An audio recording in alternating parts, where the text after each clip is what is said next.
अस्सलाम वालेकुम, hello and welcome to sports room. मैं हूं आपका मेजबान Najibul Hasnain. FIFA World Cup 2022 अपने सेमीफाइनल स्टेज में दाखिल हो गया और बहुत ही एक्साइटिंग मुकाबले होंगे। आज पहला मैच है अर्जेंटीना और क्रोएशिया के दरमियान। इस पर हम बात करेंगे, डिटेल एनालिसिस होगा, लेकिन इससे पहले थोड़ी सी बात क्रिकेट की कर देते हैं। And as we all expected, क्योंकि बहुत ज्यादा क्रिटिसिज्म भी आ रही थी इस बात पर कि जो पिच हमने तैयार की रावलपिंडी में वो एक अच्छे मैच की पिच नहीं थी और आईसीसी ने भी उसको बिलो एवरेज करार दिया और डिमेरिट पॉइंट्स हमें मिले। इस पर बात करने के लिए हमारे साथ होंगे फॉर्मर डायरेक्टर डोमेस्टिक क्रिकेट हारून रशीद साहब। हारून साहब, अस्सलाम वालेकुम, वेलकम टू द शो। वालेकुम अस्सलाम, थैंक यू जी। हारून साहब, मुझे बताइएगा, डीमेरिट पॉइंट ये दूसरी बार हो गया। ऑस्ट्रेलिया के खिलाफ भी इसी तरह की पिच तैयार की गई थी, अब ये हमने इंग्लैंड के खिलाफ भी ऐसा ही किया है। इसका कितना बड़ा नुकसान होगा और क्या इम्पैक्ट पड़ेगा आने वाले गेम्स के लिए? बदकिस्मती है नजीब, आई थिंक मैं भी पार्ट एंड पार्सल रहा हूँ, क्रिकेट बोर्ड का मैनेजर भी रहा।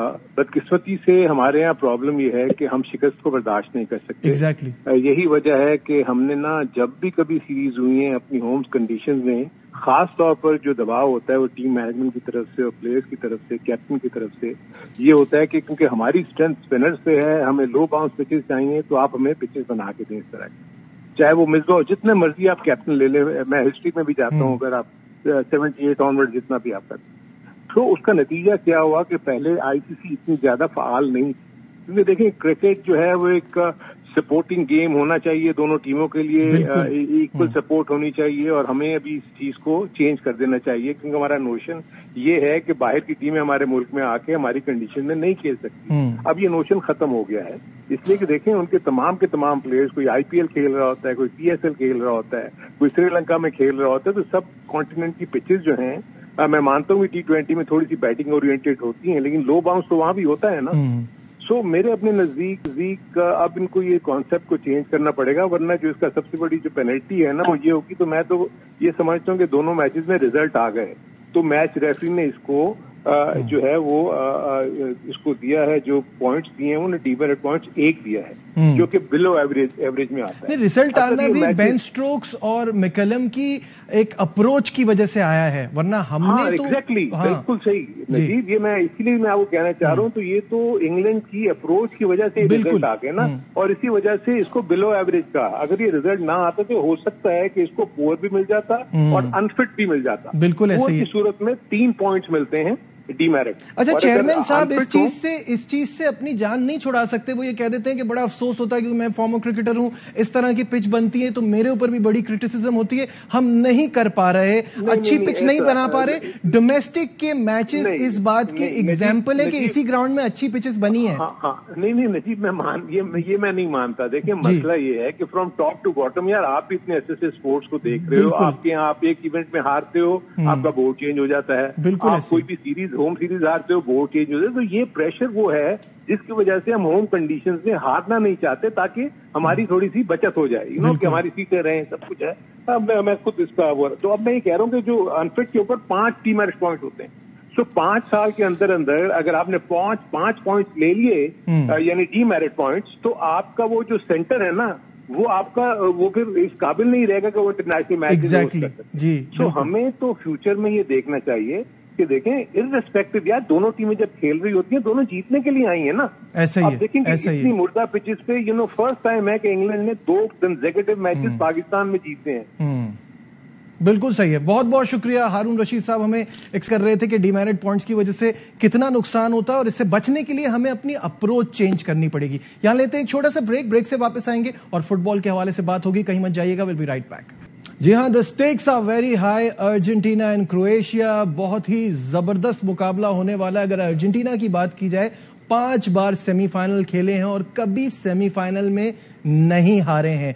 और दूसरी तरफ क्रोएशिया, ऑब्वियसली पिछले वर्ल्ड कप में क्रोएशिया जो है वो रनर अप रहा था। और जिस तरह से ये दोनों टीमें खेल रही हैं, अर्जेंटीना का तो खैर थोड़ा अप एंड डाउन रहा, और वो जिस तरह से सऊदीया से हारे तो सब बड़े परेशान हो गए थे, इनका आगे क्या होगा, यहां तक पहुंचना किसी को नजर नहीं आ रहा था। Croatia on the other hand जीतती नहीं है, बड़ा मुश्किल करती है गेम। अपने ग्रुप मैचेस सारे ड्रॉ करके आए और उसके बाद यहां आके अब लग रहा है कि उनके कुछ चांस बढ़ने हैं। मेरे साथ मौजूद हैं अली तैयब। अली, सबसे पहले मुझे ये बताइएगा कि जो अग्रेसिव फुटबॉल अर्जेंटीना ने खेली है उसका उनको नुकसान होगा आज के इस गेम के लिए, क्योंकि अकोनिया और मॉन्टियाल दोनों सस्पेंडेड है, they got yellow cards in last game. तो क्या कहेंगे? बिल्कुल, जिसको बोलते हैं डिसिप्लिनरी बर्न आउट हो गया उनके साथ, दे नॉस्ट अ गियर टू फार, मैं ये समझता हूं। और देखिए हर चीज की कॉस्ट होती है और फुटबॉल में डिसिप्लिन को इतना कंसिडर किया जाता है। और referee, I am sorry, he failed to maintain the discipline in the game. 17 yellow cards he had to dish out in that game, जो कि एक बहुत बड़ा नंबर है मैं समझता हूं। और दूसरी बात आप इस तरफ देखें कि उसका खमियाजा, क्योंकि अर्जेंटीना डे एडवांस, उनके जो अब जाहिर है अकुनिया, जिनकी हम डिफेंडिंग पे भी टॉपसी टर्वी बातें कर रहे थे, और आप देखें कि हमने जो एक बात कही थी कि अर्जेंटीना जब गोल कंसीड कर लेती है in a winning position against Australia and against Netherlands, आपने देखा कि वो कितनी उनके हाथ पैर फूल गए थे और वो उन्होंने आखिरी किक ऑफ द गेम, मैं समझता हूं नेदरलैंड्स से इतना जबरदस्त किया। तो Argentina in terms of Croatia, क्योंकि Croatia is far more clinical, उनकी परफॉर्मेंस हमने अगेंस्ट ब्राजील देखी, उनको गोल कंसीड किया through Neymar, they were cool, they were calm, they took their time, came back into the game. और जिस तरह वो गेम को ड्रैग करते हैं, I think they are the masters. Like you said कि उन्होंने अपने 3 ग्रुप गेम में से 2 बेल्जियम और मोरक्को के अगेंस्ट ड्रॉ किया। अभी तक इन नॉर्मल टाइम 90 मिनट्स में उन्होंने सिर्फ कनाडा को ही हराया। एंड पेनल्टीज में वो वर्ल्ड कप फाइनल्स में कभी कोई मैच नहीं हारे। क्रोएशिया का पेनल्टीज का रिकॉर्ड बड़ा जबरदस्त है। What I feel, Ali correct me if I am wrong, बड़ा सेट बैक लेड बैक किस्म का एटीट्यूड है। बर्स्ट में अटैक करते हैं, ज्यादातर पीछे रहते हैं, काउंटर अटैक की तरफ ज्यादा जाते हैं, टाइम किल करते हैं, मैच को ड्रैग करते हैं, और पेनल्टीज पे जाके वो फिर जैसे उनका स्टैट्स कहता है कि वो बहुत जबरदस्त है। इसी तरह की फुटबॉल खेल रहे हैं। बिल्कुल स्पेस। देखिए मेसी कैसे नेदरलैंड्स के अगेंस्ट ऑपरेट किया, उसको स्पेस मिली। ऑस्ट्रेलिया के अगेंस्ट कैसे ऑपरेट किया, उसको ये मेसी स्पेस नहीं देंगे। इनकी जो 3 मिडफील्ड इंजन, जो मैं शुरू से इस प्रोग्राम में कह रहा हूं ना, Brozovic, Kovacic and obviously Luka Modric, जो कि 2018 के world player of the Ballon d'Or winner थे। exactly. और मैं ये समझता हूं कि ये मेसी को बिल्कुल स्पेस नहीं देंगे, और अगर मेसी को स्पेस नहीं मिली तो फिर वो फॉरवर्ड्स को, चाहे वो एल्वारेज हो, कोई भी, उनको सप्लाई लाइन कटेगी एंजो फर्नांडिस को, तो वो फिर बहुत मुश्किल होगा अर्जेंटीना के लिए गोल स्कोर करना। How important is Livakovic the goalkeeper? उसी पे तो देखें सारा इन्हें वो गेम को, जैसा आपने बताया, ड्रैग करते हैं और फिर पेनल्टी के मास्टर थे। आपने देखा कि against Japan he was the difference, against Brazil he was the difference। ठीक है, लेकिन on the contrary Emiliano Martinez, जो एस्टन विला के अर्जेंटीनियन गोलकीपर हैं, वो भी इस वर्ल्ड कप में हमें कम नहीं नजर आ रहे। हमें याद होना चाहिए कि उन्होंने मिकेल आर्टेटा को उनकी फर्स्ट ट्रॉफी आर्सेनल की जिताई थी एफए कप की एज अ गोलकीपर। तो बड़ा ही जबरदस्त मैच बन रहा है और बड़ा शानदार मुकाबला होगा। हेड टू हेड पर एक नजर डालते हैं दोनों टीमों के दरमियान कब कब मैचेस और कौन बाजी लेके गया है, आपकी स्क्रीन पर भी आ जाएगा। Let's start from 1994। पहली बार इनका मुकाबला 1994 में फ्रेंडलीज में हुआ था, जब क्रोएशिया और अर्जेंटीना का मैच 0-0 से बराबर हुआ था। 98 वर्ल्ड कप ग्रुप स्टेजेस में अर्जेंटीना 1-0 जीता था। 2006 फ्रेंडली में क्रोएशिया 3-2 जीता था। 2014 फ्रेंडली में अर्जेंटीना 2-1 जीता था। 2018 वर्ल्ड कप का group stage is the latest meeting they had, जहां क्रोएशिया 3-0 जीता था। जी, this was a group stage match, और उस वक्त आप देखें कि Croatia was in such form they went on to reach the final.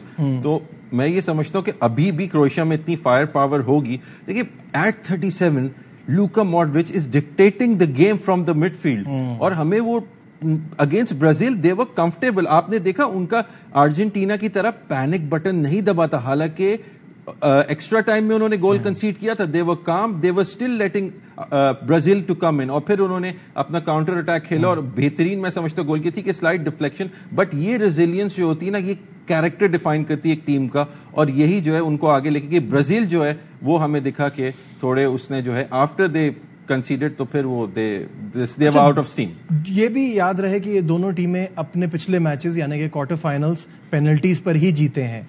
तो इस बार डू यू थिंक पेनल्टीज पर जाएगा, और अगर पेनल्टीज पर जाएगा तो अर्जेंटीना के हाथ से निकल जाएगा? देखिए हम इस चीज को रूल आउट नहीं कर सकते कि क्रोएशिया के पास इतनी क्वालिटी है फ्रॉम द मिडफील्ड, और उनके फ्रंट में भी आइवन पेरिसिच एक ऐसे प्लेयर हैं जो कि हु कुड स्कोर गोल्स।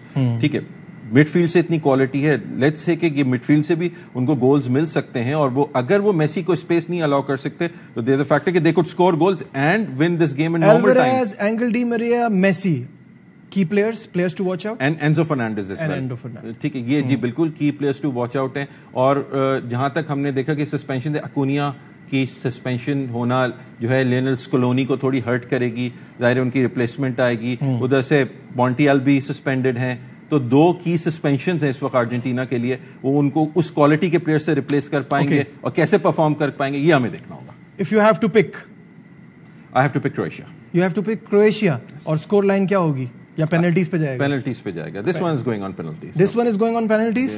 चलें ठीक है, इस पर हम कल बात करेंगे। आज के प्रोग्राम में बस अपने मेजबान नजीबुल हसनैन को इजाजत। अपना बहुत ख्याल रखिए। अल्लाह हाफिज।